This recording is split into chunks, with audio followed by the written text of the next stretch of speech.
নমস্কার, আমি টিনা চলে এসেছি তোমাদের সাথে আর একটা কুলো ভিডিও নিয়ে। তো চলো ভিডিওটা শুরু করা যাক। এই কুলোটার মধ্যে একটুখানি লাল কড়াই ছিল, তো সেই লালটাকে আমি মুছে দেওয়ার জন্য এখানে কালো রং ইউজ করছি। আমি কুলোর সাইডে কালো রং করে নিয়েছি। তারপরে এর মধ্যে আমি একটু হালকা করে একটু সাদা রং করে নিয়েছি। সাদা রং করার পর এর মধ্যে আমি মেন রংটা করব, ওর জন্য যাতে কালারটা ভালো ফোটে তার জন্য সাদা রংটা করে নিয়েছি। তো এর মধ্যে আমি একটা ঘট এঁকে নিয়েছি। তো ঘটের বর্ডারগুলোর দিকে একটু নিচের দিকে ঘরটা আমি লাল রং করে নিচ্ছি। এর মধ্যে খোপকাটা টানায় রয়েছে।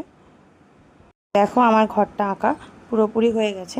তো এরপর আমি ওপরের দিকে পাতার মধ্যে রং করব। পাতার মধ্যে আমি ডিপ সবুজ কালার দিচ্ছি, কারণ পাতার রং তো ডিপ সবুজ কালারই হয়। তো চলো এটাকে করা যাক। আমার এখানে পাতাটাও সুন্দর করে করা হয়ে গেছে। এবার আমরা আঁকবো ডাব।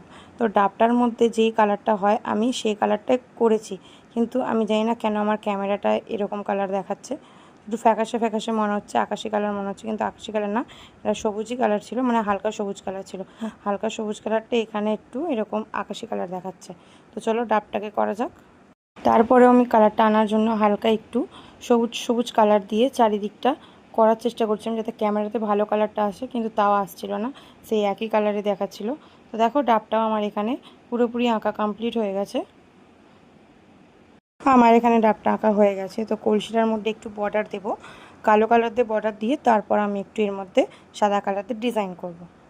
তো বর্ডারটা দিয়ে নিই।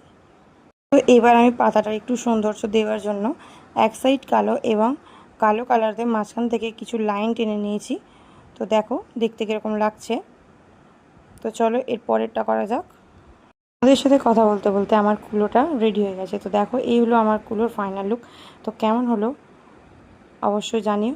তো ডাবটার কালারটা আমি ক্যামেরাতে সেম আনতে পারিনি, কারণ এমনিতে দেখতে ভালোই লাগছিল, কিন্তু ক্যামেরাতে জানি না কেন ডাবটার কালার ফ্যাকাশে আসছিল।